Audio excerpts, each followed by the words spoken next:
everybody. This is Molly Rice. I'm here for another installment of Spy5. 5 questions at 5 o'clock in 5 minutes. My guest today is Simon Nowroz from the UK. Hello, Simon. Nice to see you. It's 5 o'clock there, so he's got his cocktail. Still 11 o'clock here. I've got my coffee.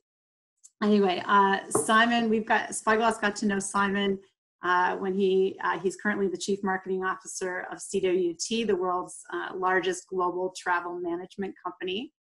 And he's also currently founder of DxE Partners, which I believe was brought on by the coronavirus and everything that's going on in the world today to help focus on innovation and social impact companies and startups and issues.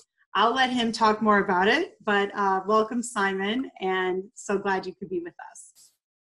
I'm very happy to be here, Molly. And just for those who are watching, I've actually got English cider in my glass. Yeah, cheers. All right, question number 1. Briefly describe what you are doing right now with DxE Partners, starting with the phrase, I'm the person who. So I'm the person who helps social innovators deliver impact at scale. That is fantastic. We were talking earlier and I haven't heard anybody say that. I mean, any other person or company come out and talk about that specifically. Okay, question 2. What's one thing that's giving you hope right now? One of the things that we're witnessing today, which certainly gives me hope, is I think as a society, we're all beginning to learn new stuff. And probably the best analogy of that is it's like we're downloading new software. So it's almost like we're rebooting and we're beginning to re-understand ourselves in new ways. I think there's one software package that really is beginning to look at wellness. And I think all of us are re-evaluating what wellness and well-being is all about, maybe going a bit deeper than we had before. I think the second thing is we're seeing, again, a new outlook around what I call the culture of inclusiveness. And then I think the third area that we're seeing kind of, again, a new download of software is really around the environment. Right. Yeah, complete global reset. I like your software analogy. Complete reset, complete reboot, yeah, download. Okay. What's one thing that's keeping you up at night during all of this and everything that's been going on?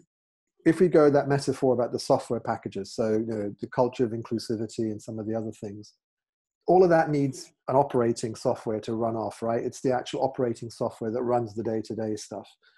And I think we're at a point where certain groups within society and certain groups within the population are struggling to, there's almost an issue or a friction between that operating software and the new software packages that are coming through. So it's almost like their operating software is not compatible with the new software that's coming through. That's a great observation about the unlearning, right? Hard to unlearn, unsee, undo here. Okay, so you've touched on one of these before, but what would you call out as one of the greatest silver linings of these times? What's really kind of energized me is adaptability. I mean, again, it's not a uniform curve, but if I had said to you, if you and I had spoken in January or February and talked about the sort of things that we would experience, not just as business leaders, but as parents, as friends and family members, sons, daughters, if I had told you there was going to be a lockdown, you couldn't see your family and you couldn't necessarily function at work the way you would, and there were going to be all these economic shocks coming through, some of them very short term, but incredibly severe, I don't think any of us would have felt that we would have got through this process in a relatively stable way. That's not to, of course, diminish or take away from some of the horrors that we've seen around the world, some of the pain and suffering that's been inflicted.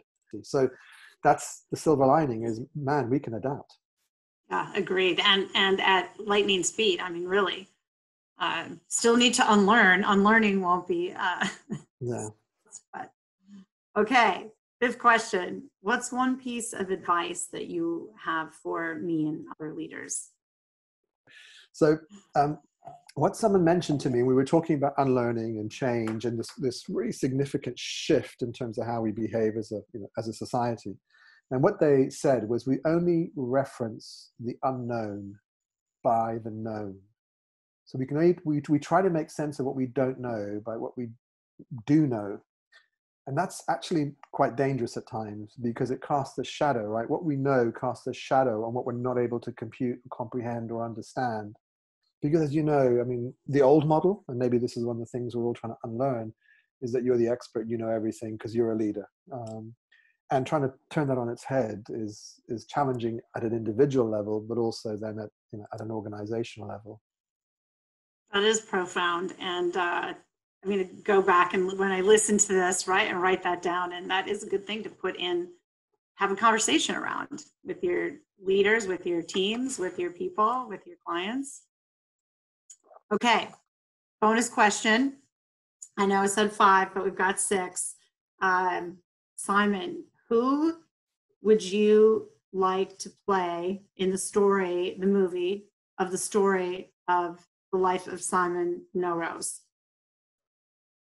In terms of oomph, in terms of personality, in terms of individuality, and somebody that I have a huge admiration for just for their versatility within their profession, actually is John Travolta. I'm not sure he would take the role.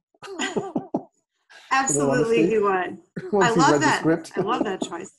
I love that pick. I love John Travolta. I'm a fan. So yes, I will be coming to see the movie, The Story of Your Life.